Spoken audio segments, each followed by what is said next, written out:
Over to you, Madam Mayor. Thank you. Great, thank you very much.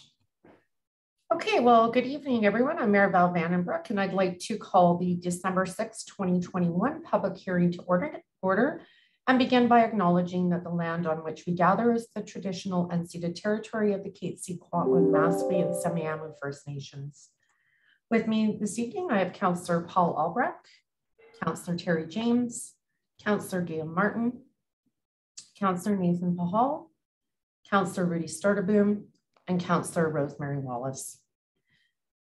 We have Francis Chung, our Chief Administrative Officer, Darren Light, our Director of Corporate Services, Carl Johansson, our Director of Development Services, Hirad Gill, who's our Director of Engineering, Parks and Environment, Kim Hilton, who's our Director of Recreation, Culture and Community Services, Kelly Kenny, our Corporate Officer, and Paula Kuzak, our Deputy Corporate Officer. I'm going to call to order this public hearing, and this public hearing is being convened pursuant to Section 464 of the Local Government Act in order to consider 3 bylaws. Bylaw number 3197, Land Use Contract Discharge and Development Permit DP 12-21. Bylaw to authorize the discharge of land use contract number 03-73 from the property located at 20785 Fraser Highway, which will enable the accommodation of a 6-story, 200 apartment unit and a 1,518 meter squared commercial mixed use development. Bylaw 3189 is a zoning bylaw amendment number 182 RZ 08-21 and development permit DP 1021. A bylaw to rezone properties located at 5364 to 5380 198th Street and 19824 54 Ave from RS1 single family residential zone to CD 79 comprehensive development zone to accommodate a 30-unit townhouse development. And third bylaw is bylaw number 31991, zoning bylaw amendment number 183, RZ 0921, and development permit DP 11-21. A bylaw to rezone properties located at 20120 to 20170 53A Avenue from RS1 single family residential zone to CD 80 comprehensive development zone to accommodate a 5-story 86-unit apartment development. First off, I'd like to thank everyone for attending this public hearing, which is taking place by electronic means via Zoom. If we encounter technical challenges during the meeting, please stand by, as we want to ensure everyone who wishes to speak is afforded the opportunity to do so. This public hearing is being live streamed on the city's YouTube channel and is also being recorded and will be posted to the city's website. If you are watching and wish to attend this electronic meeting, you can go to langleycity.ca to register and join the meeting. At this public hearing, those in attendance at this meeting who believe that their interest in property is affected by any of the proposed bylaws will be allowed to make representations to council and shall be given a reasonable opportunity to be heard respecting matters contained in the bylaws.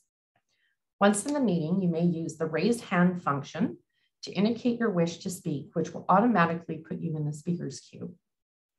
You will be invited to speak in the order in which hands are raised. When it is your turn to speak, staff will prompt you with a message asking you to unmute your microphone and you may begin speaking. Please commence your comments to council by clearly stating your name and street address. Unit numbers are not required. Then you may give us the benefit of your views concerning the bylaws. Your name, address, and comments will form part of the record of this public hearing. Members of council may, if they wish, ask questions of you following your presentation. However, the main function of council members this evening is to listen to the views of the public. It is not the function of council at this public hearing to debate the merits of the proposed bylaws with individual citizens. Once you have completed your comments, staff will mute your microphone. Everyone shall be given a reasonable opportunity to be heard at this meeting. No one will be or should feel discouraged or prevented from making their views heard. Once everyone who wishes to speak has done so, I will call for speakers for a second time, at which time those who wish to speak again should indicate so by using the raise hand function. I will then call for speakers for a third and final time. If there are no speakers, I will ask for a motion to close the public hearing. The public was also given the opportunity to provide written submissions for this public hearing. All submissions will be retained by the corporate officer, and copies of the submissions will be available from her on request following the hearing and shall form part of the public record of these proceedings. Ms. Kenny, can you please advise how notification was provided for this public hearing and whether we have received any correspondence? Yes, Madam Mayor. 2 newspaper advertisements for each of the bylaws was placed in the November 25th and December 2nd editions of the Langley Times, and notices were mailed out to owners within 100 meters of the subject properties. Notice of the public hearing was also placed on the city's website and on the posting board on the first floor at City Hall. No correspondence was received in relation to bylaw 3189. 3 pieces of correspondence were received in relation to bylaw 3191, one of which is included in your agenda package, and 2 that were received after the agenda was published were circulated to council via email. And we received 2 pieces of correspondence in relation to bylaw 3197, one of which is in the agenda package, and the other was circulated to council after the agenda was published. Great, thank you very much. Okay, the first bylaw up is bylaw number 3197, Land Use Contract Discharge and Development Permit DP 12-21. And I believe Mr. Johansson, can you please provide an overview of the purpose of the bylaw number 3197? Yes, thank you and good evening, Mayor and Council and members of our audience. This land use contract discharge bylaw and development permit application proposes a 6-story mixed-use building and corner plaza at the intersection of Fraser Highway and 208 Street. This proposal aligns with the existing C1 zoning on the site, which permits a density of up to 150 units per acre and a maximum height of about 15 stories, subject to airport height limits. However, given that there is a land use contract from 1974 registered on the title of this property, the C1 zoning provisions can only be used if the land use contract is removed by a discharge bylaw, which currently only permits the 3-story building on site now. All land use contracts in the province of BC will cease to exist in 2024. Thus, the applicant is applying to remove the land use contract now in order to move ahead and seek approval of a development permit. The applicant is also undertaking a tenant relocation and assistance plan, as the building has 24 purpose-built rental units. The attached explanatory memo details the requirements of the tenant relocation plan as per the new OCP and provides information regarding the applicant's communications with tenants and the applicant's efforts to date. It's important to note that the Provincial Residential Tenancy Act provides the legal minimum notice requirement, which is a minimum 4 months notice and 1 month compensation rent to tenants following receipt of a demolition permit by the applicant. This application includes variances for combined storage and bike storage, multiple amenity rooms, a change in the accessible parking stall length, and parking variances that are consistent with those being contemplated for the new zoning bylaw in locations near frequent transit, downtown, and future SkyTrain, including a reduced parking rate for 1-bedroom dwelling, small-scale commercial visitor parking, the use of shared residential visitor and commercial parking, and updated small car parking percentages. The building design and proposed setback variances also align with updates being considered to the C1 zone as part of the new zoning bylaw update, enabling 0 interior lot line designs and a more urban building form on major streets.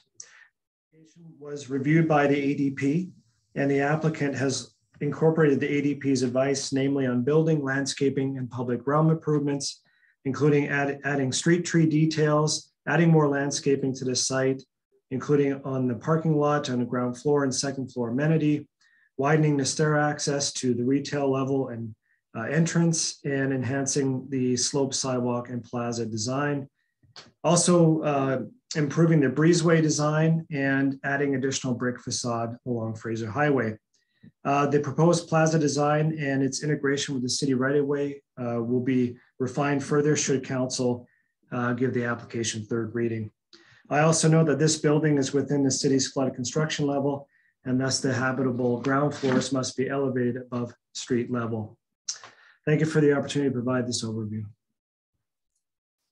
Thank you, Mr. Johansson. And now I'll ask the applicants to speak to the proposed bylaw. We have Mr. Luke Goslin, the CEO of Whitetail Homes, Gerald Minchuk, the development manager of Whitetail Homes, Clark Cavalinas, principal landscape architect, Martin Veenhoop, oh yeah, he's there, senior project manager, and Tyler Thane, project manager from Keystone Architecture. I will pass it over to you.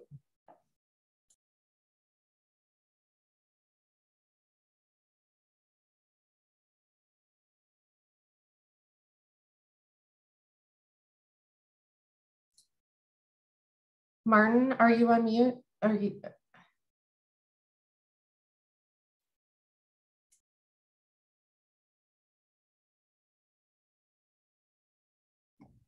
There we go. Can you hear me now, I hope? So it's Martin Veenhoven from Keystone. So I'll pick up the ball. Thank you, Mayor Van den Broek and Carl for your introduction and good summary always of what we're trying to do here and the contents of the proposal. So the design is, we have a 200 units of residential and a commercial component on the ground floor, 16,000 square feet of commercial. So it's fairly substantial. Parking underground for one layer of parking underground for primarily the residential. Surface parking behind with access off a back lane for the commercial. And some shared parking with commercial and visitor parking for the residential, just because of the offsetting times of use, etc. So a project is trying to respect the intersection of 208 and Fraser Highway as becoming sort of a major hub point, and the plaza is part of that that respect. So we have a facade facing the intersection and starts to define that space as an urban space rather than just a drive-through where people aren't really paying attention. And because of the building is actually fairly large, so rather than so trying to break up the mass of it from an urban design perspective, we opted to pursue sort of some more vertical character to it, and breaking up the longer facades into what we kind of conceptually see as almost a development over time, so that each of the elements of the facade may represent something that was built at a particular period and not all necessarily all at once. So the end result is giving it a little bit of a history, a look of it as an element that's developed over a period of time rather than just a single entity. So we've had positive comments from the design panel and the planning department with respect to that, and introduce some more some higher end elements to the facade, materials and landscaping, all to kind of highlight the fact that we're really at downtown Langley now, and the Fraser Highway is sort of a conduit, but at some points you kind of want to stop and see what's happening, and this would be one of those points where there's more activity, and by introducing a significant residential component, that activity will be increased, and along with the commercial that's going to be there. So that's kind of a summary from our side. I don't know if there are any other comments or questions from anybody else on our team.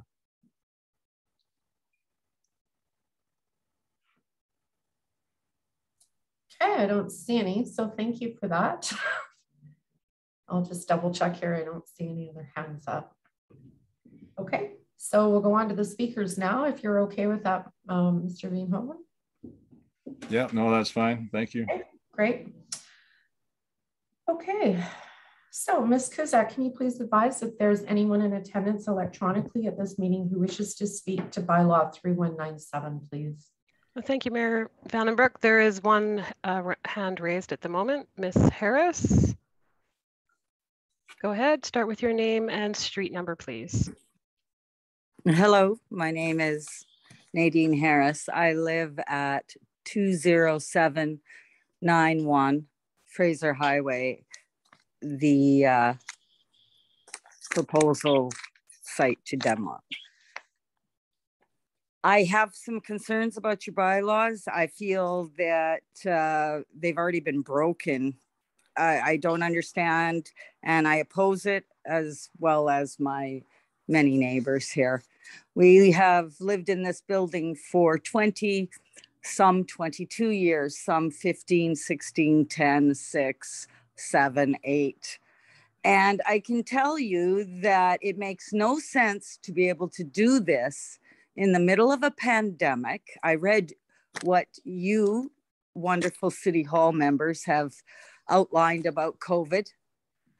I also do not understand how this can be brought up 3 years in advance when the mandated report of housing crisis that was mandated, legislated by the government of this province for every city in 2018, you put your report online in January, at the end of January, like the 22nd.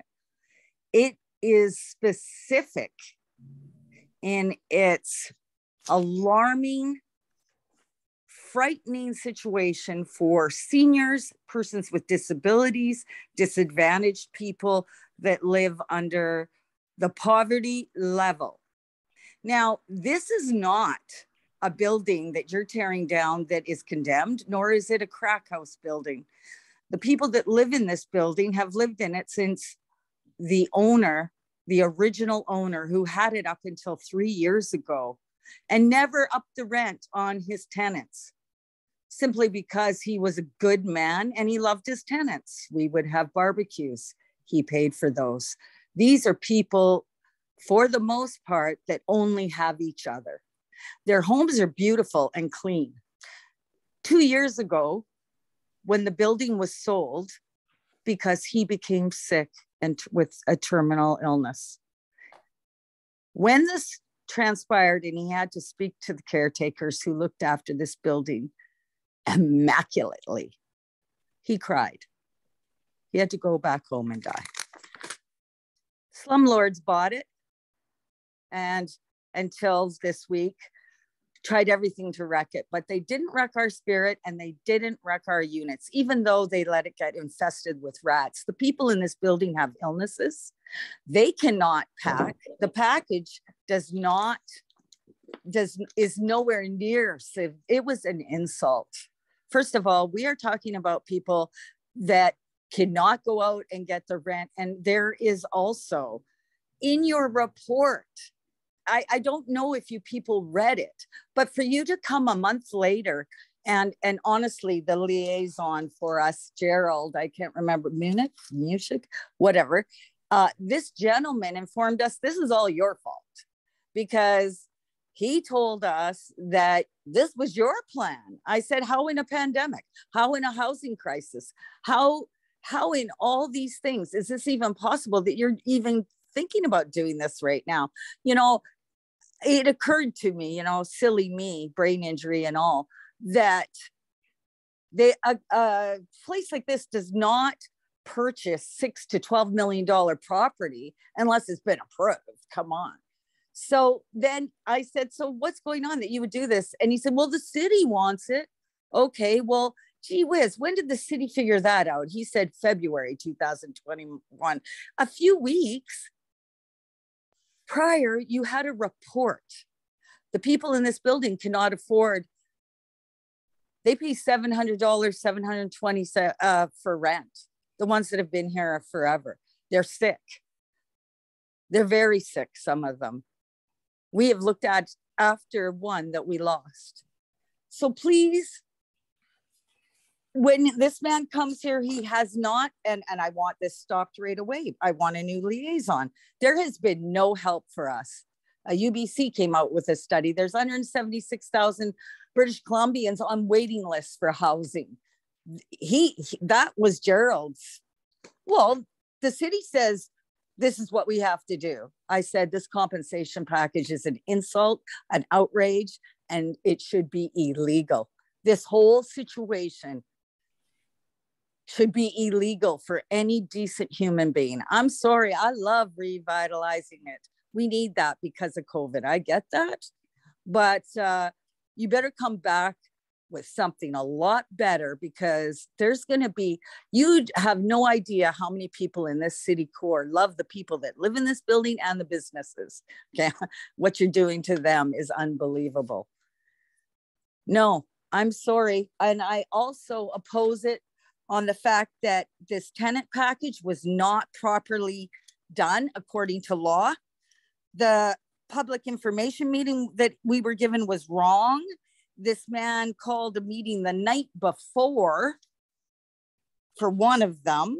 Let me see. There was so many infractions already. First Ms. of all, Harris, just to let you know, you have 1 more minute to speak to this. That's great. Thank you. I've never done this before. I mean, yep. You've got people that are getting not just outraged, but actually sick. There's people from what has been done to us and how it was done.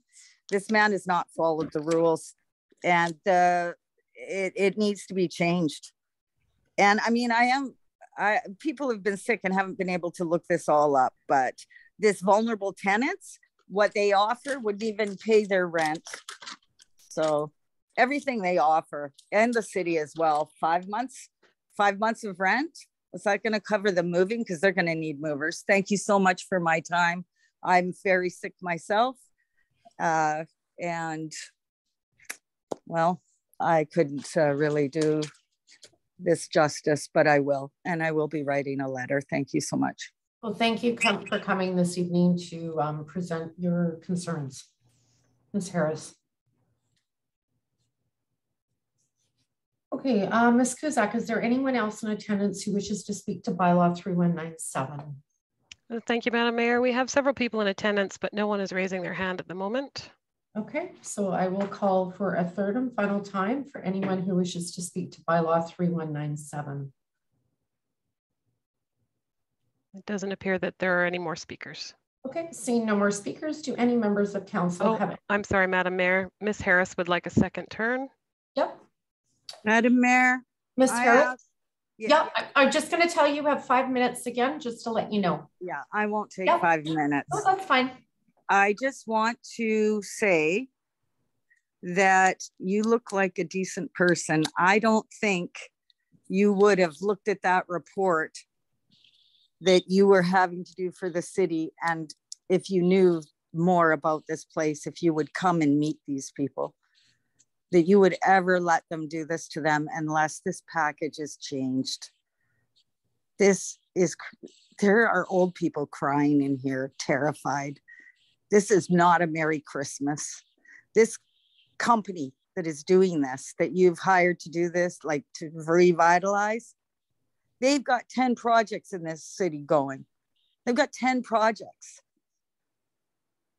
These people are, this development company is worth billions. Don't come to people that are sick and in poverty and lived in their home and it's all they have. When there's no housing, okay? There's no housing right now and we're in a pandemic. Those are the facts. Do it in 24, do it in 23, or come to these people like you have to with mobile homes.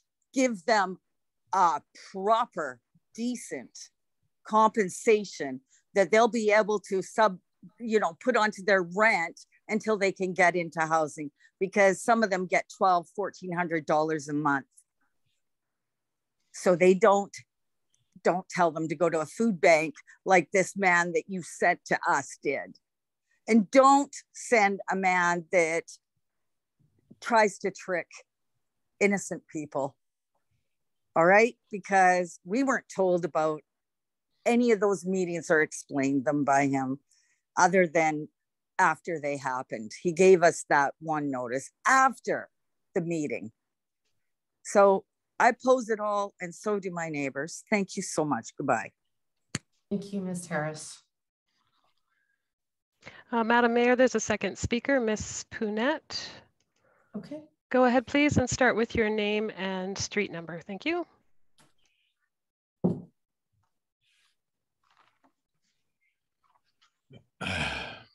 Ms. Pinette, did you, you're on mute.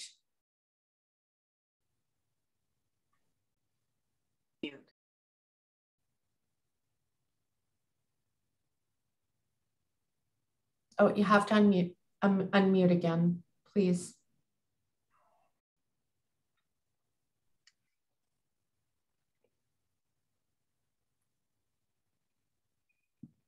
Can you hear me? Yes. Okay. I have a question. In this particular building proposal, are there not going to be any low-income housing available for individuals?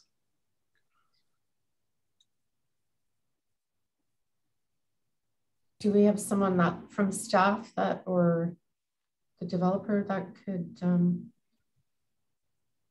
Madam Mayor, I can speak to that. Okay, just one second, Mr. Minchuk.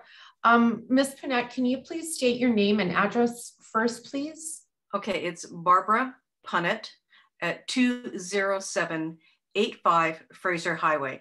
I'm actually one of the businesses in the building, and I have some questions about that also.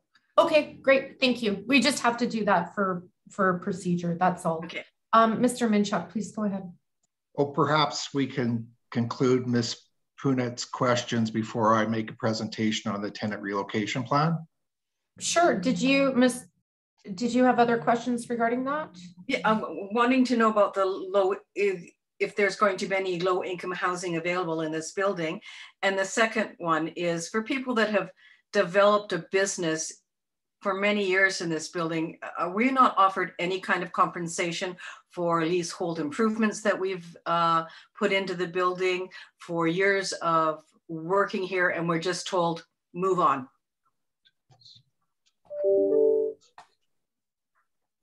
Okay, and I will get Mr. Minchuk to address that. Thank you for your questions. Thank you, Madam Mayor. In response to Ms. Punet's questions, before I make my presentation, our project is proposed to be a market housing project. There will be no low-income housing units within that project. Secondly, with respect to compensation to commercial tenants, unlike residential tenants, are protected under their lease agreements. And the lease agreements spell out their rights and privileges in all aspects. So there is no compensation being proposed by Whitetail Homes to commercial tenants outside of the scope of the lease agreements.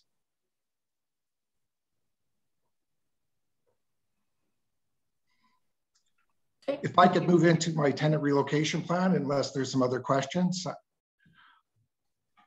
Please do, Mr. Minchuk. Thank you, Madam Mayor, members of City Council, city staff, and the viewing audience. On behalf of Whitetail Homes, I'm pleased to present our tenant relocation plan in accordance with your recently adopted official community plan and with your staff involvement. Whitetail Homes elected to be the first applicant to undertake a tenant relocation plan according to official community plan policy 1.18 for the existing unit tenants on the subject property in advance of the new official community plan bylaw that was only adopted in November 22nd, 2021. Based upon the official community plan policy, 6 components were required by us to follow.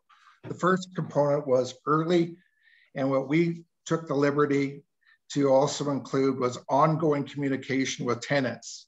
Starting with, on September 21st, Whitetail Homes introduced ourselves and our intent to redevelop the property to the tenants, including a copy of the official community plan, tenant relocation plan requirements, a copy of the tenant relocation plan, and our commitment to provide enhanced communication in advance of upcoming council meetings, including to the best of our ability, tenant information meetings and the public hearing date relating to our application. Following the September 21st meeting, a virtual public information meeting was held on October 12th. Thirdly, on October 18th, and Ms. Harris is correct, I gave virtually minimal notice for that particular information meeting on the basis that we started to hear some information flowing that was incorrect, and we wanted to correct that information as soon as we possibly could. So we gave virtually minimal notification for that information meeting on October 18th. At that meeting, we distributed the tenant assistance package, including the tentative dates when City Council will consider our land use contract discharge application. Subsequently, on October 25th, we held another tenant information meeting requesting tenant information for our occupancy report that was submitted to city staff. Finally, on October 9th, we held our third and final tenant information meeting presenting tenants with alternative housing relocation options, including housing options for on subsidized units, adults with disabilities, seniors, housing options, all of which were below market housing costs. In addition, Whitetail Homes developed a comprehensive website to further enhance communication with tenants that was updated on a continual basis. Secondly, Whitetail Homes designated a relocation coordinator, being myself, as the contact person on behalf of Whitetail Homes. And I can say that it was utilized on a fairly regular basis, and I've received several emails as well as telephone calls. Thirdly, financial compensation was provided by Whitetail Homes based upon the length of tenancy and the Residential Tenancy Act. The compensation provided by Whitetail Homes was based on as follows: up to 10 years tenancy, we are required to provide, as noted by Mr. Johansson, 4 months notice as per the Residential Tenancy Act. But in addition to that, we've offered 1 month free rent or 1 month cash equivalent rent payment, plus 1 additional month free rent or cash equivalent. So up to 10 years tenancy, from 0 to 10 years tenancy, we are providing 2 additional months beyond the residential 4-month tenancy notification.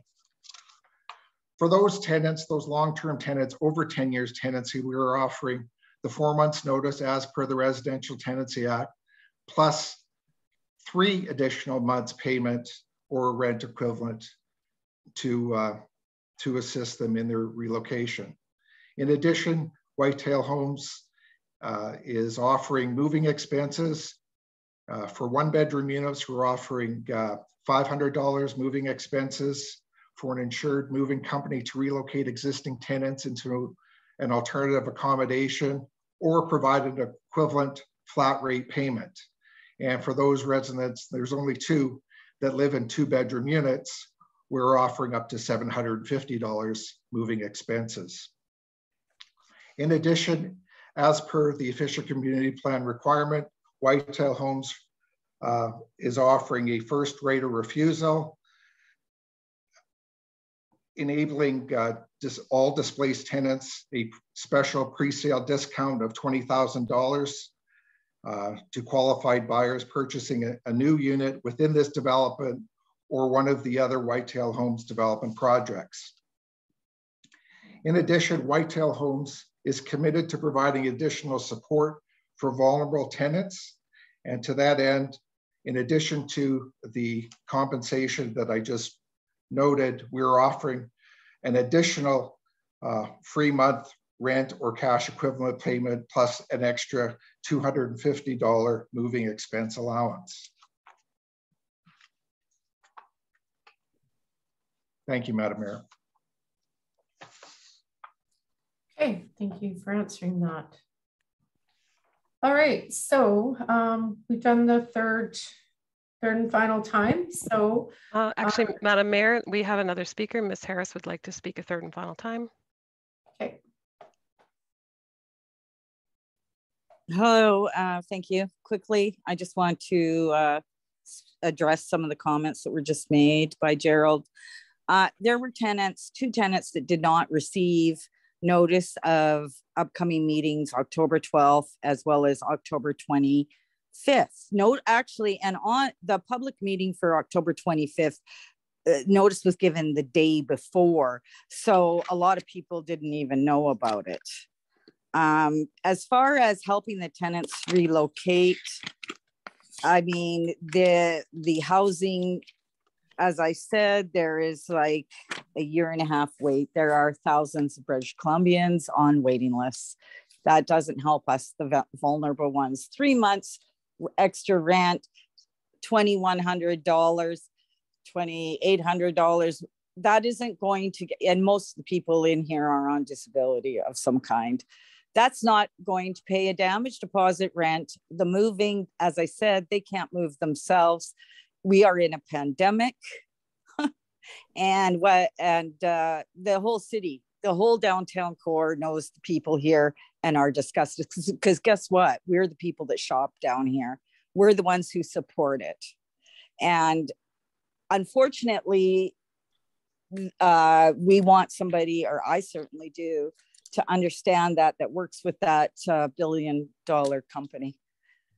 And this compensation package doesn't work in the middle of a pandemic, in the middle of a housing crisis for low-income housing. I think that these will be market value, so they're probably about 600 grand or more by the time it's built.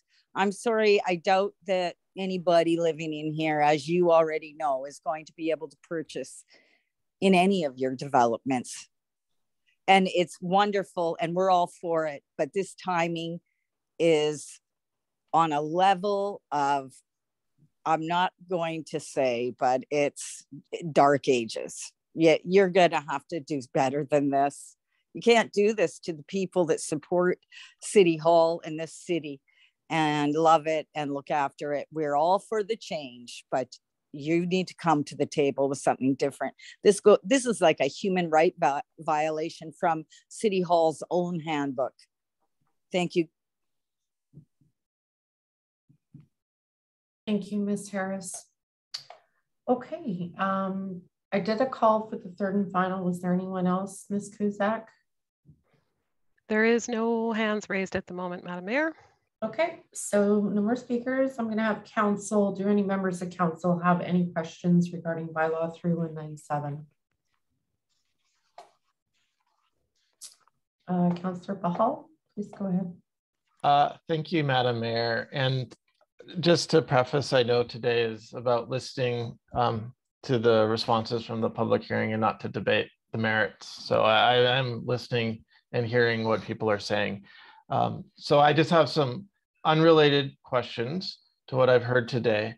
The first one is, I know in the ADP, there was some discussion about the form of whether it be like the square sort of edge and the harsh edge, or if it would be the sort of more circular design. And I know there was a lot of discussion about that. And I know you landed with the original design. So I was wondering what the design rationale for that was.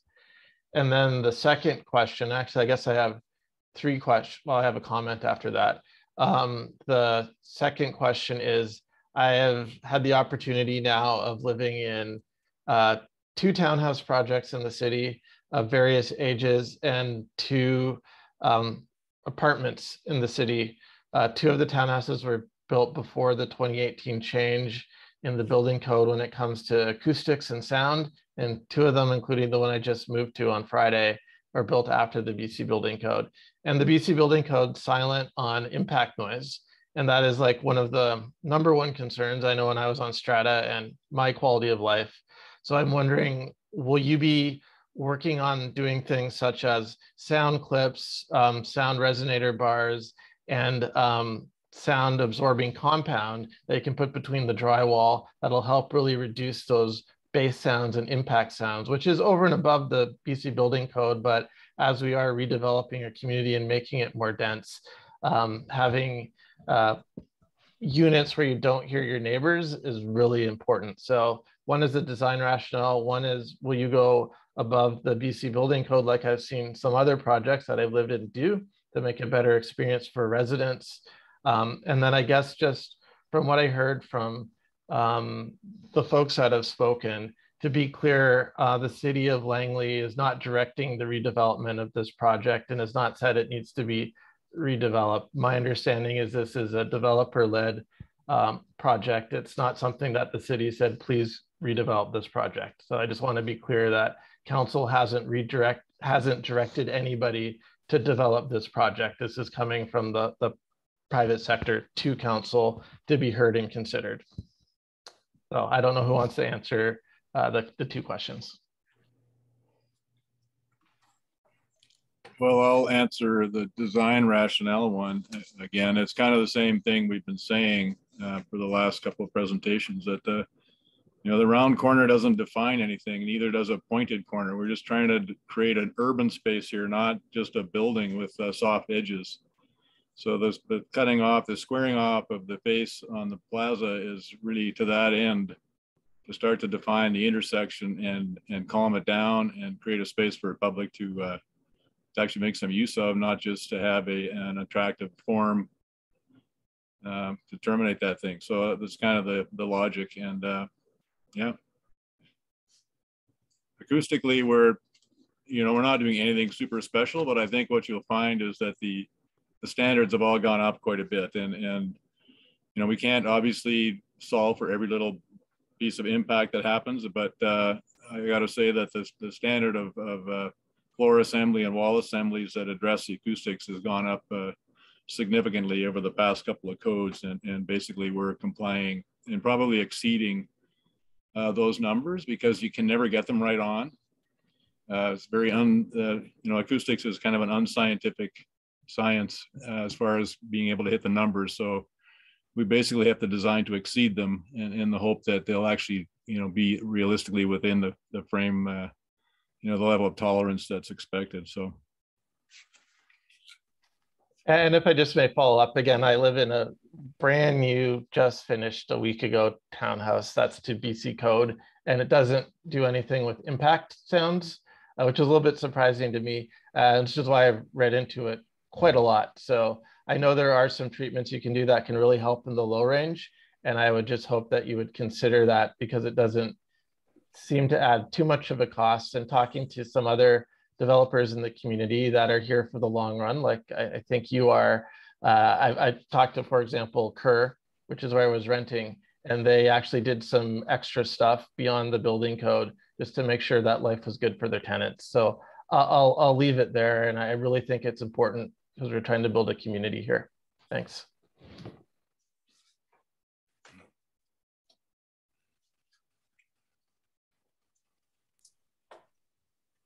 Okay, any other members of council with any? All right, then we will move on to bylaw 3189, zoning bylaw amendment number 182, RZ 08-21, and development permit DP 1021. Mr. Johansson, can you please provide an overview of the purpose of bylaw number 3189, please?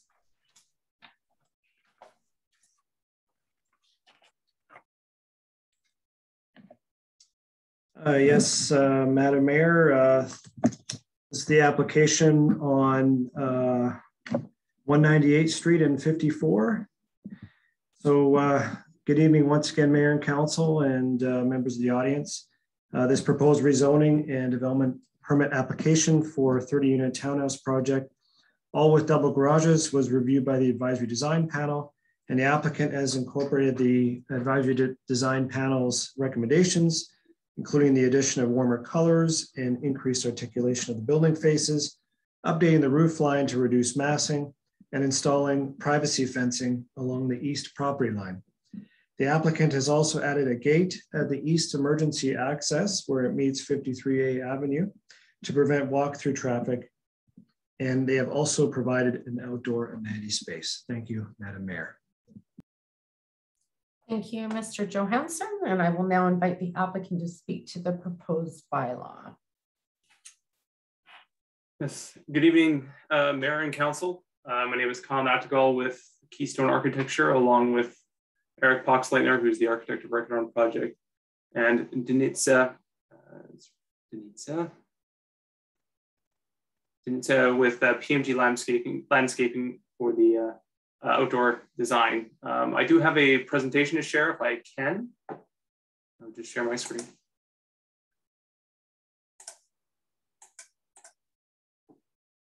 So as Director Johansson mentioned, it is a townhouse development at 198th and 54th Avenue. It is a 30-unit development spread over 6 buildings. It's directly across the street from Bryden Park in on currently individual single-family homes that will be consolidated to one property. Attached is a little bit of information on the overall scale of the project with the site area, gross floor area, unit count, and public information summary.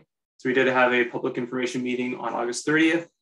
We had 3 members of the public come, and their concerns were density with regards to increased population, but they did note that they would like that the development set in with the neighborhood and the design was attractive. And we did put in effort on creating an interesting development for the neighborhood. Some context plans for you for getting familiar with the project. You can see that we have Bryden Lagoon to the southeast or southwest, Bryden Park just across the street, and downtown core is up towards the northeast. An overview site of kind of the neighborhood that you can see as it's set into the property. One component to this development is that we are tying this development into the south townhouse complex, which is Bryden Landing. Which is existing or currently in process development. So all of them will share one access off 54th Avenue. Eventually, once all units are completed and access is closed off on 53rd. There's again a walk score and bike score for the project. Again, you can see the downtown towards the northeast, and then the parks located around nearby. Site plan design, again, is a 6-story units. The north is towards the left side of your screen, just for your orientation. The Bryden Park is across on the bottom side of the site plan there. And then just as you can see, we connect to the Bryden Landing on the south side there. So there is a connection point which has been walked through with the fire department to ensure that the connection works for firefighting flexibility and obviously access. That was a consideration and review with them in planning to ensure that all parties are happy with the design. Some comments that we had from the advisory design panel was connection along 54th Avenue to the accessible stall. That's just on the west side of that entry on the left side of your page. As well as we have added emergency signage, a schematic design or schematic layout of the development that shows where the access points are for fire department if there is emergency. As Director Johansson mentioned, we have double wide garages with the entry points to the units on the outsides, the perimeters of the development. And one of the comments that we had was just to ensure that there was clear communication for fire department of how to get into the buildings, and that's been incorporated right by the entry point. Denitsa, are you able to take over? You can walk through some of the landscape design quickly for us too.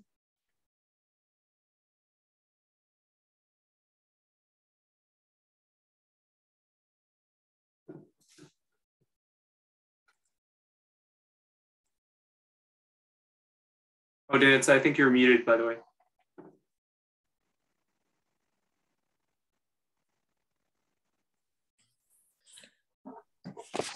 My apologies. Good evening, everybody.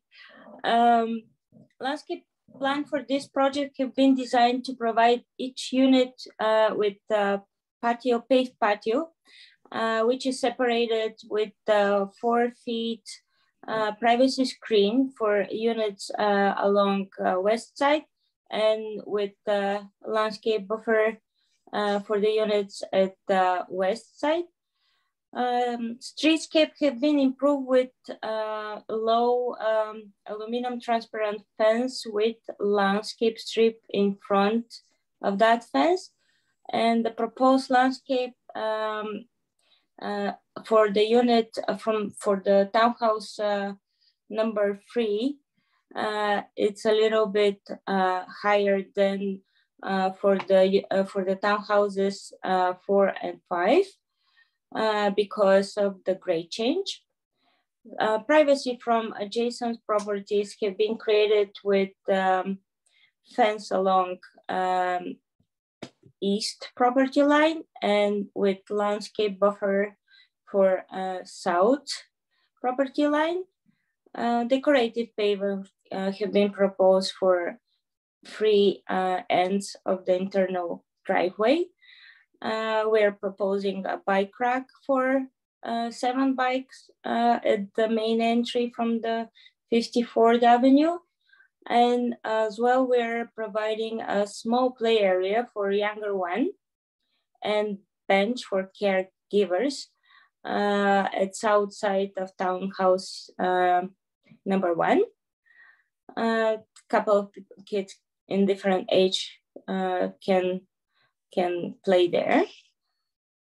And this is an overview for landscape plan for this project. Thank you, Denitsa. Thank you. Moving on, you can see the sun shadows for the development. Again, we're really low development is sensitive towards the neighbors, so the single family residents that are to the east, with the main shadowing happening towards the park and towards the street. These are just the floor plans design in double garages with a den on the main floor and then the living space and with bedrooms above, with asphalt peak roofs for the roof design.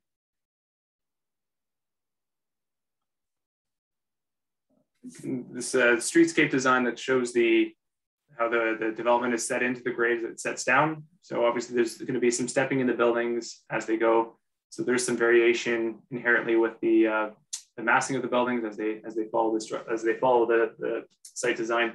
One comment that we got that was received from the advisory design panel was specifically on the west or the northwest building. Building 3, as Denitsa had mentioned, about just privacy sensitivity towards the street. And as we move towards the renderings at the end of the package, you'll see that differentiate or the increased height of planting to provide some separation between the two. At the bottom there, you'll see just the existing dwellings that are towards the west, towards the east, the single family residence, and the setbacks that we provided to try to be sensitive towards the neighborhood and existing developments. Here are the just elevations of the buildings. They repeat as they go through. So we have brought in some warmer wood tones from the advisory design panel suggestions that identify the entry points of the building, as well as break up the massing as we have the building lengths to warm them up and create more interest on the street scale.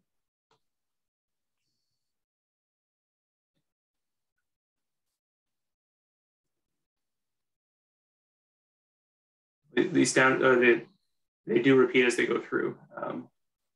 And this is the renderings that we have for the development. Again, just showing that interest of the wood tones. This top left image there is that third building 3, where we have the grade is quite close. The grade to the sidewalk and the units is quite close. So we've incorporated taller landscape in there to create privacy between those units and the street. And again, as the building starts stepping towards the south, we have more separation when it comes to elevation between the sidewalk and the patios, inherently creating more privacy. This is a view down the drive aisle, looking towards, again, we brought in wood tones down the drive aisle as well to create address interest along those views. And then you'll see on the left there, just that schematic design that we have for the identification for firefighters. And then the final shot is just a shot looking down 198th, it's 198th towards the south. Again, looking at the building, following the natural grade towards the south with the privacy That is number 3. Thank you for hearing our proposal tonight.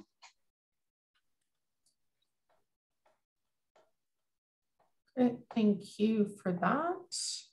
Ms. Kuzak, can you please advise if there is anyone in attendance electronically at this meeting who wishes to speak to bylaw 3189?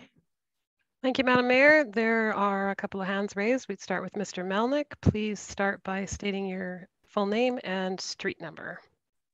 Hi, my name is Jason Melnick, and I'm at 19810 53A Avenue.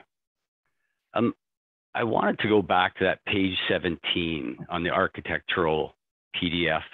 You have the shadow study.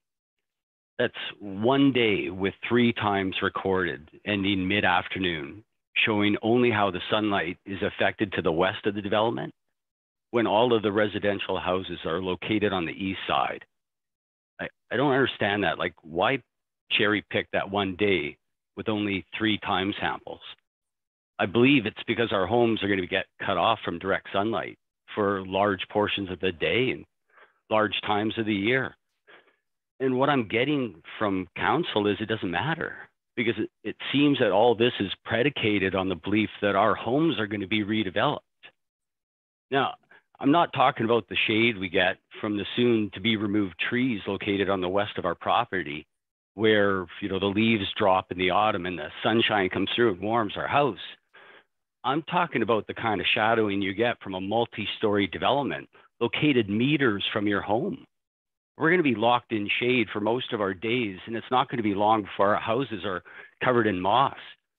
And since this proposal makes reference to that 13-unit townhouse development already approved by council next to it, I want to remind you that your own department said that these shadow studies are not suited for residential houses and were intended for parks and public spaces. So the word I would use to best describe that shadow study would be disingenuous. On that raised property that was next to us, there was 3 large trees that were marked left to be standing, and I was surprised to see them cut down. Now, as a resident most affected by these developments that are encroaching on our properties, I'm concerned that our quality of life has no weight in this decision process. I mean, allowing large developments like this so close to residential housing and accepting that it's going to cut us off from sunlight for portions of the day gives no thought to people with seasonal affective disorder or seasonal depression. Sunlight is important for health, and these zoning changes are just another way developers are forcing residents from our cul-de-sacs. I've been looking at similar developments to this, like all around us, and I noticed that these small townhouses on overdeveloped property actually pay more in yearly taxes than our duplexes. And it makes me feel like I'm locked in this bad mobile contract with the city, where you're offering incentives for new residents instead of respecting ones that you already have. Since it appears that you want us to move so badly, then show me an alternative in Langley where I can move, something that's private, where I don't have to spend $1 million and I don't have strata fees. You know, I'm at that age in my life, like other neighbors around me, where we've either paid off or we're about to pay off our mortgages. I want to enjoy my outside space with our grandkids, and I don't want to borrow a bunch more money so I can purchase what I already have right here. I'd also like to comment again on how this densification in our area has made 198th Street dangerous.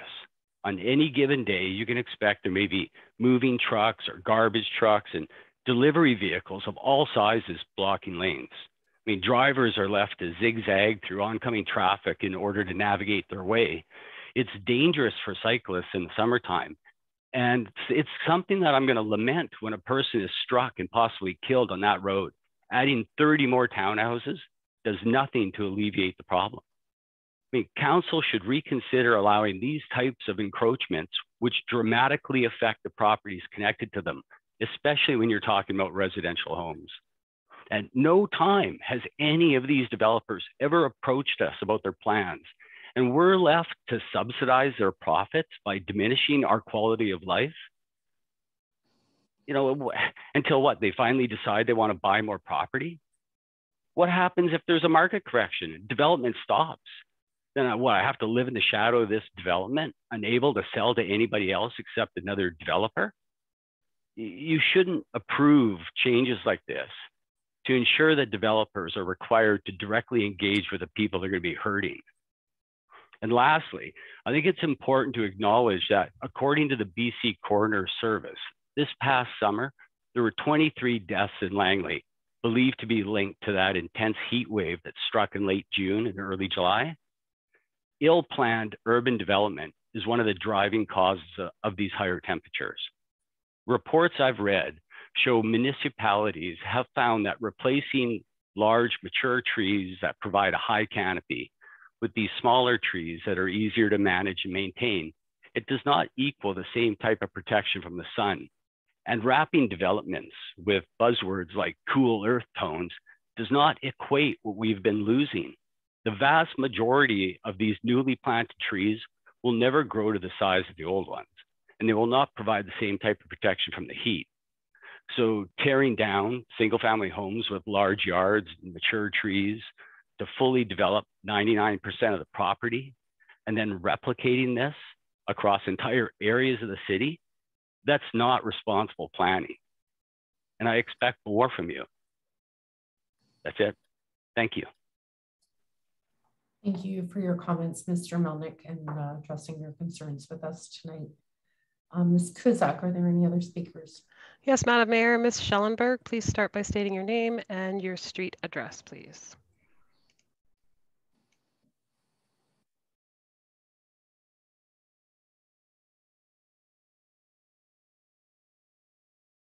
Ms. Schellenberg, you're on mute.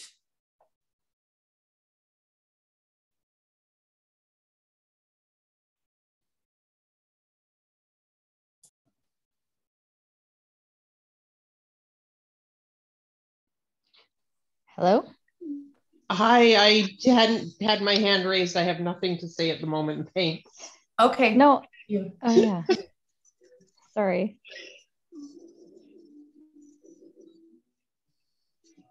Okay, were there any other speakers? Mr. Johansson, did you want to make a comment? Yes, Madam Mayor, thank you. Just wanted to note, just as part of the application here, the proposal is a lower density than what is permitted in the official community plan in terms of the townhouse proposal. In the new official community plan, it's possible to have an apartment between 4 to 6 stories at the north end of this site, and the applicant has chosen to go with a lower form.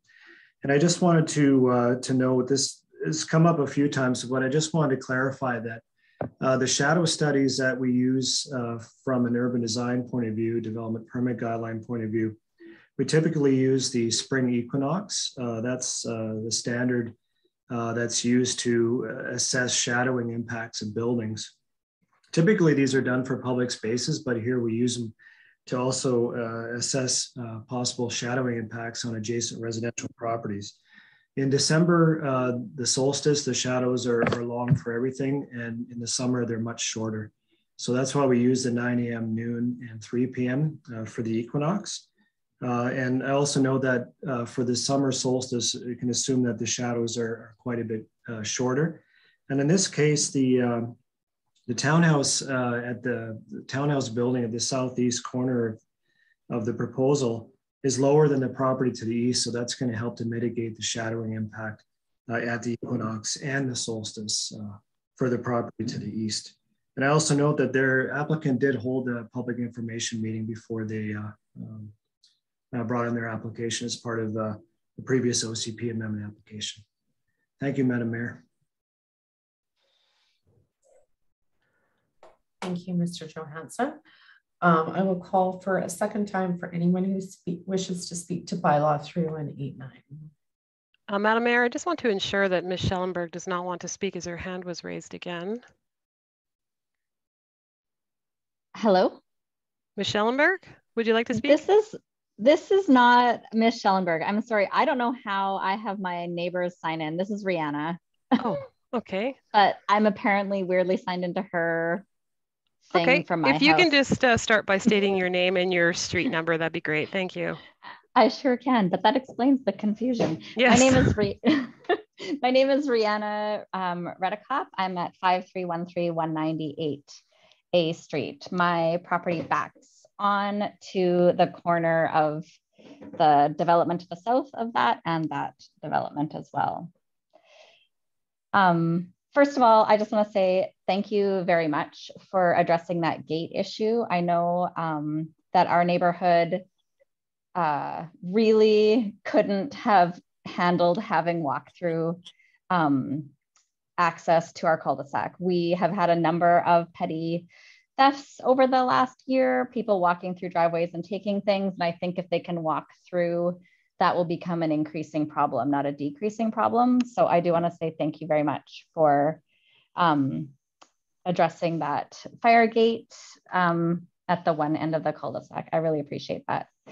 I also want to say I do appreciate the less denseness of this development. It will be nice to have something that fits more in with the rest of the places that it backs onto.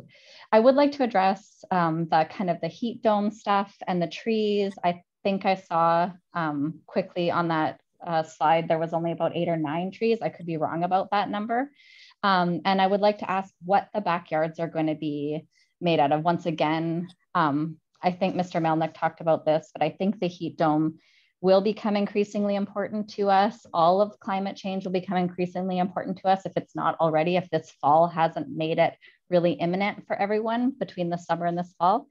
I would just like to, just address how more green space is going to be incorporated and less asphalt, less rocks, less heat emitting things and more heat absorbing things.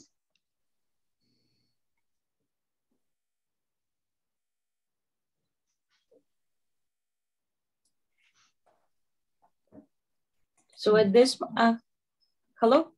Oh, go ahead. I wasn't sure who was gonna, I was looking to see who was gonna take that, but you go ahead. So the pavers is concrete, yes. And we have a small, really small space for landscape at this point. We have a 1.2 meter high evergreen hedge, but no option for trees along east property line, but we have more bigger, wider buffer at south property line and north where the entrance is, and between the townhouses, we're providing landscape strip with higher and evergreen and mixed shrubs. So every single square feet of that site, it's actually planted with shrubs, different, mixed evergreen and flowering shrubs.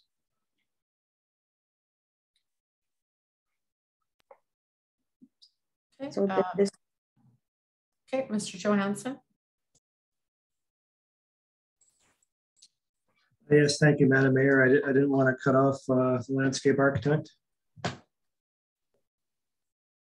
I'm done. Okay. Yes, thank you.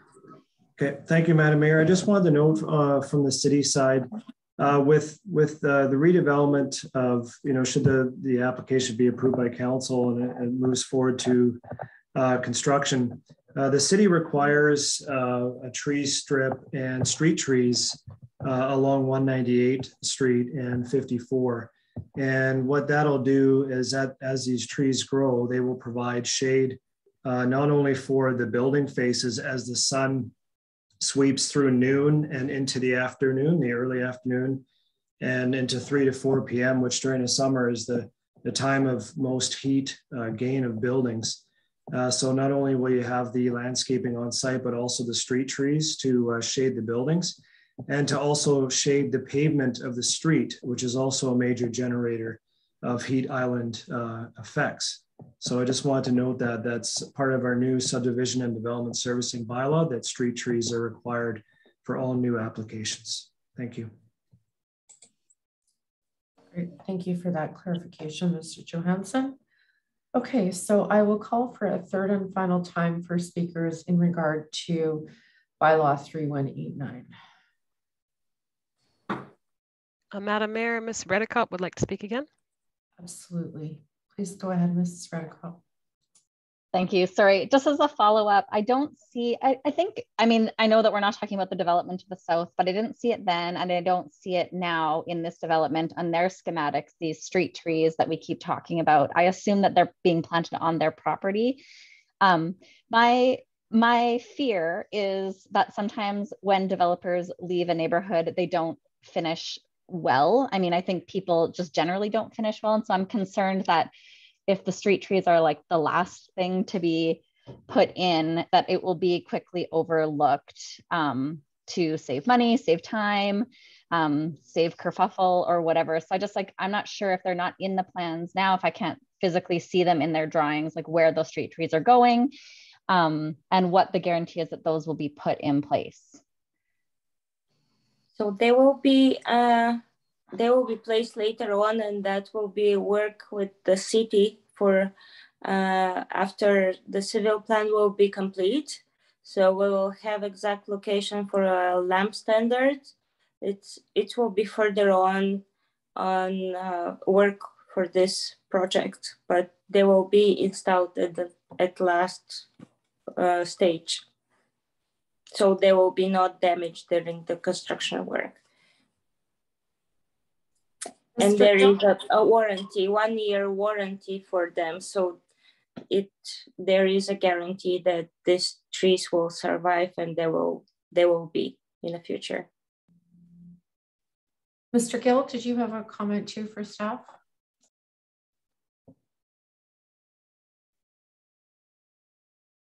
Oh, you're on mute still. Sorry, I click on it, but again, it goes back to mute. Anyway, I just wanted to add to the comments that Mr. Johnson made with regards to street landscaping in our new design criteria manual. First of all, we require a certain amount of soil to be added to safeguard the longevity of the trees, and also the warranty period for landscaping is not 1 year anymore, it is 2 years. So when it is planted, it has to pass the test of time for 2 years, or it will be repeated again, the maintenance period for this. So by this, we have minimized or eliminated the possibility of planting something, and when you leave a year or so after the tree dies or something that we, in some places we have seen in the past, but it's not going to happen again. Thank you. Great, thank you. All right, Ms. Redicott, did that answer your question? Yes, thank you. Great, thank you. Okay, a third and final time for any speakers to bylaw 3189. I'm seeing no further speakers, Madam Mayor. Okay, seeing no more speakers, do any members of council have any questions regarding bylaw 3189? Okay, Mr. Councillor Albrecht. Thank you, Madam Mayor. And I have to say that this is a much better product than that development to the south. So I'm happy on a number of respects, but I'm still a little confused about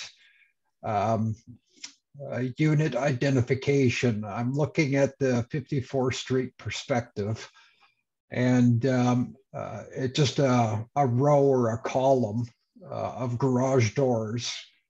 And I'm sure, you know, if I'm ordering skip the dishes or pizza, how is the guy supposed to find my place?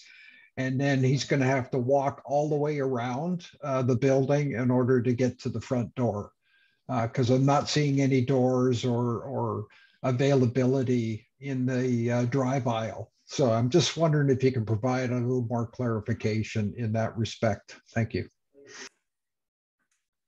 Yes, thank you, Councillor. just with the design of the layout, having the double garages, it doesn't allow access for a walkway down into the drive aisle.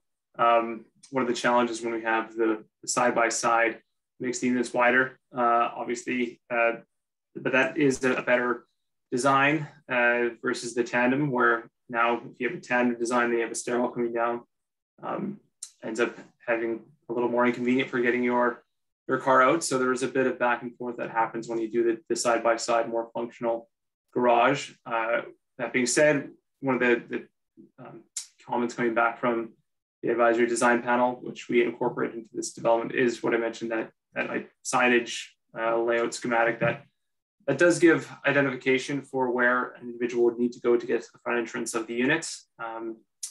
And I mean, at the end of the day too, if there is an issue, they can always come through the garage, open up, have a delivery come that way. Obviously it's not ideal, but we are trying to work with having the side-by-side garage and still maintaining units that work from a layout perspective. So hopefully that addresses your question. Yep, thank you for the clarification. I just wanted to understand how that would work. So thanks. Councillor Pahal. Thank you, Madam Mayor. I'm going to ask the same question I did of the first item on the public hearing for tonight. So basically, the BC Building Code doesn't really address sounds under 128 hertz.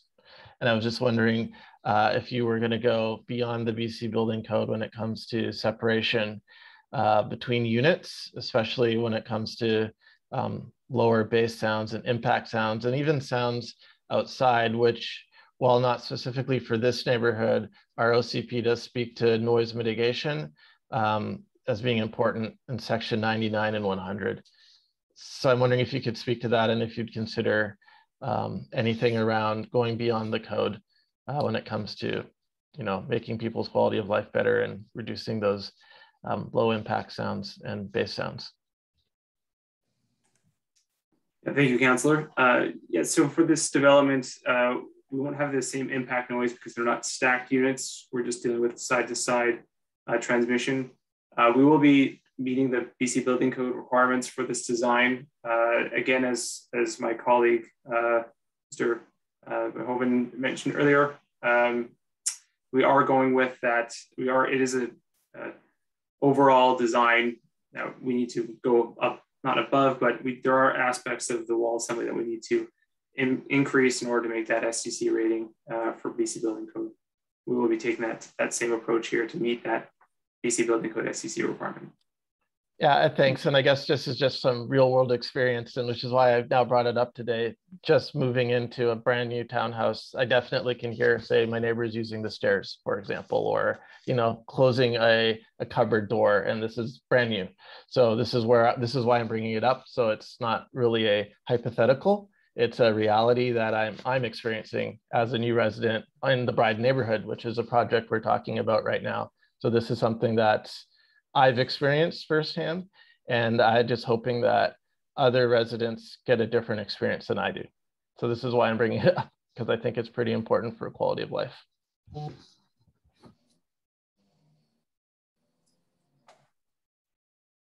Okay, any other members of council have any questions? Seeing none, we're going to move on to bylaw number 3191, zoning bylaw amendment number 183, RZ0921, and development permit DP 11. And I believe Mr. Johansson, can you please provide a brief overview of the purpose of bylaw number 3191? Thank you. Good evening, Mayor and Council, members of the audience. The proposed rezoning and development permit application for a 5-story 86-unit apartment building was reviewed by the advisory design panel, and the applicant has incorporated the panel's building and landscaping recommendations into their drawings, including the expansion of the solarium, addition of trees, and community garden plot as shown in the public hearing agenda. This proposal also involves proposed variances for combined bicycle and storage, small car spaces, and having some of the visitor parking stalls or spaces underground, It also involves proposed residential parking variances that are based on the proposed shoulder area rates for the new zoning bylaw, and they're consistent with other recent applications on 53A Avenue. Thank you. Great, thank you, Mr. Johansson. And I now invite the applicant to speak to the proposed bylaw. I'm not sure, Tim, Mr. Croker, is that you? Are you taking the lead or? It's actually me again. Okay, sorry. Thank you, Mayor and Council. Again, contact with Keystone Architecture here with Eric Boxleiner, the architect of record on the project, along with Brian Smythe and Tim Croker with RKDI Development, we are proposing this development in the city of Langley. I will share my screen and we'll go through the presentation.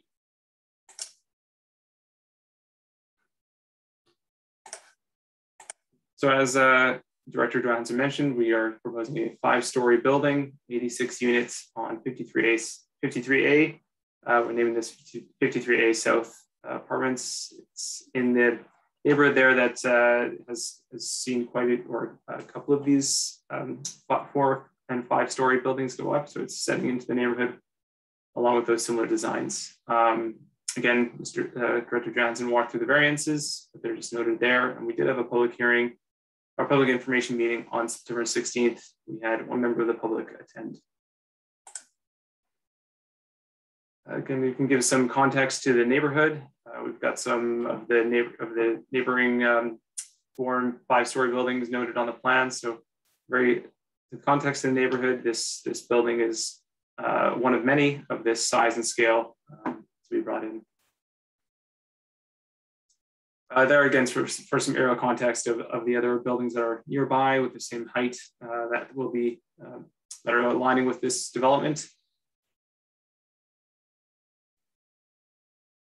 A walk score for the neighborhood. We have parks to the south, downtown neighborhood court to the northeast, and then 53A or 53 Avenue just to the south of this development. So the site plan design, north is to the top of your page. It's on the corner property, and we are bringing in, we are increasing the curb design along the north side there to incorporate street parking. Access is off the north side. In review with the advisory design panel, there was commentary of having additional large trees on the property, specifically to shade the outdoor amenity and the solarium, as well as the play structure and garden plots, not so much garden plots, but play structure on the west side of the development there. As Director Johansson mentioned, we are providing variance for visitor parking underground. But we also do have visitor parking along this easement that's along the west side of the property. So there is some flexibility for outdoor and indoor. One of the advantages of having underground or visitor underground parking inside the parkade is that we can locate the accessible stalls underground that are covered and protected from weather. So if there is any rain or snow, individuals with accessible requirements don't have to wheel around on the sidewalk. They can go right into the elevator from the parkade underground area. My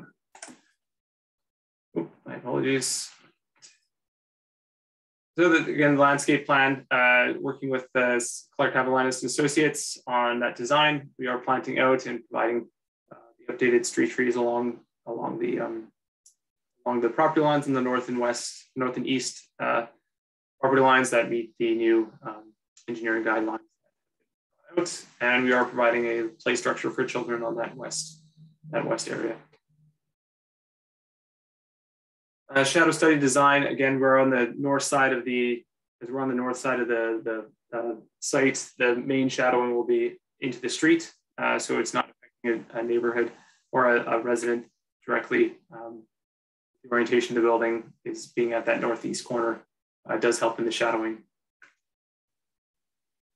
Parking design, we are providing all parking on site, whether it be on the street, on the easement for the visitor or in the secured underground parking. We are providing electric vehicle stalls too, and discussion with planning that to satisfy or to future-proof the development for that design or for that infrastructure. We have the visitor parking with a walkway that goes right to the elevator lobby. again, for that accessible parking stalls to have coverage and protection. There are some visitor lockers or storage lockers located in the parkade, and then the rest are throughout the floors above and in the units themselves. So one of the design or advisory design panel comments that we had was just providing a schematic layout of how the lockers will provide both bicycle and storage locker. And as you can see on the bottom right of your screen there, we have the bike storage in a vertical position right at the entry with shelving installed in behind, or shelving design stored in behind. And we have an indoor amenity space that connects to that south outdoor amenity space on the main floor that's right across from the front entrance. And then on the second and third floor, we have storage rooms along with in-suite storage for some of the large units. And the fourth and fifth levels and roof design. Streetscapes, this is on the top there, it's 53A looking south. You can see the neighboring single family home to the east or to the west. We do have a large setback with that 6-meter easement and then the building setback from there. So there's quite a bit of separation between that single family home. And then on the 201, a streetscape looking west, it's just looking straight at the street to the north there. Exterior design is cementitious, or there'll be cementitious panel for the upper portions, and then the lower designs, lower podium will be clad in concrete or in brick to cover the exposed concrete parkade. This design is, there are quite a few buildings that follow the similar style and schematic, so it will integrate well into the neighborhood. And you can see on the south elevation there on the bottom of your screen, that solarium, that's part of the indoor-outdoor amenity, providing year-round outdoor space that is covered. And then to the street, there's some renderings there from the north elevation and the south elevation. We have a line of hedges that separate the outdoor amenity spaces from the neighboring properties, as well as street trees along the north property line. And then again, the podium, we do have a row of planters to hide the exposed parkade and to create interest and not have everyone looking at a massive concrete wall. We are being sensitive towards the design with that incorporation.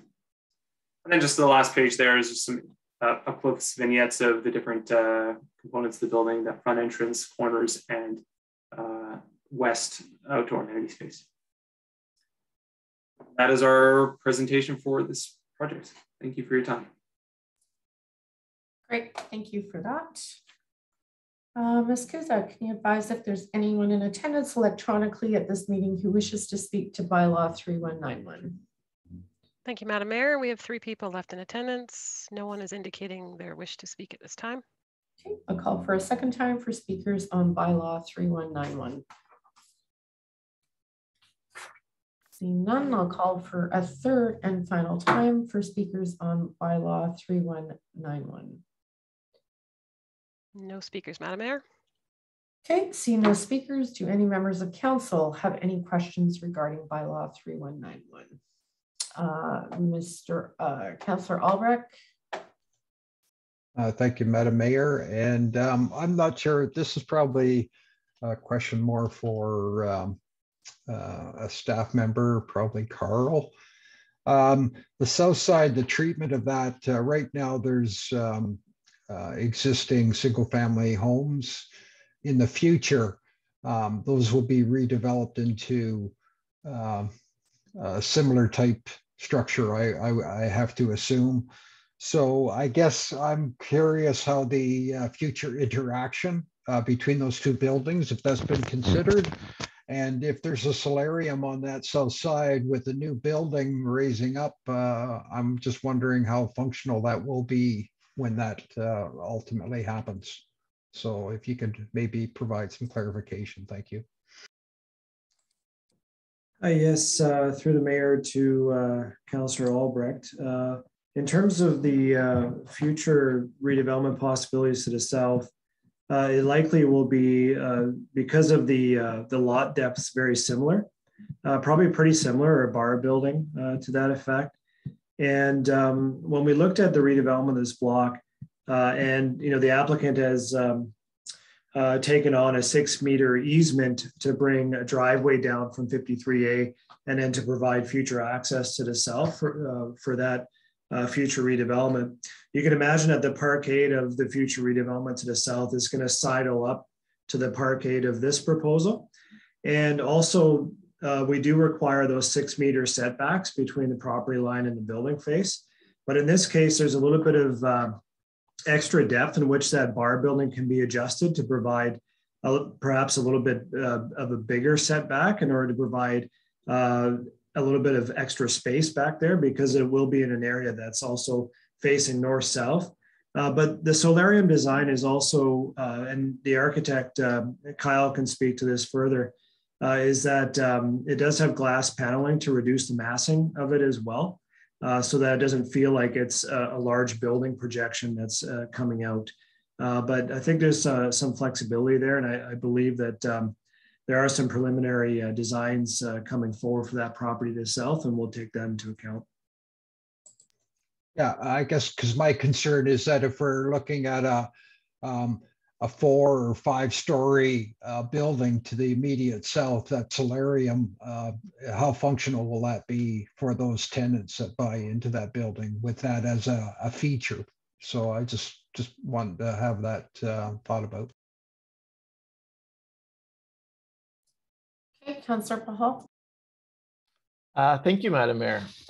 One question, and I think the person here, the proponent of this project, for putting in the diagram with the shelving and the bike locker. For some of the units, they have all of it within the unit, and it's 5.9 meters cubed, I guess. Is that inclusive of the bike locker, or is it 5.9 meters cubed for storage in addition to the bike locker? Thank you, Councillor. It is inclusive at this point for the development. We are combining the two.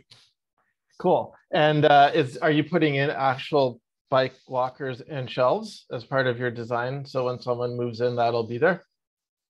We have not decided that at this point. We are just noting that they are being combined. That we will confirm that going forward. Okay. Is that something that would be confirmed if council were to look at the third reading of the zoning bylaw at that time, or is that something you would look for as you would move towards the development permit if it gets third reading?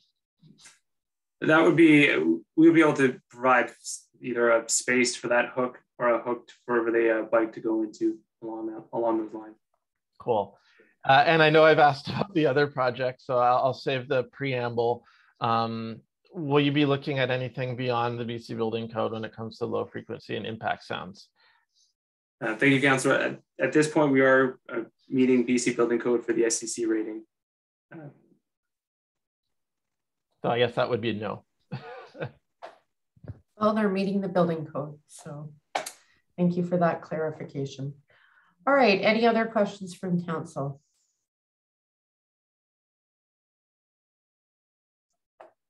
Seeing none, can I have a mover and seconder to close the public hearing, please?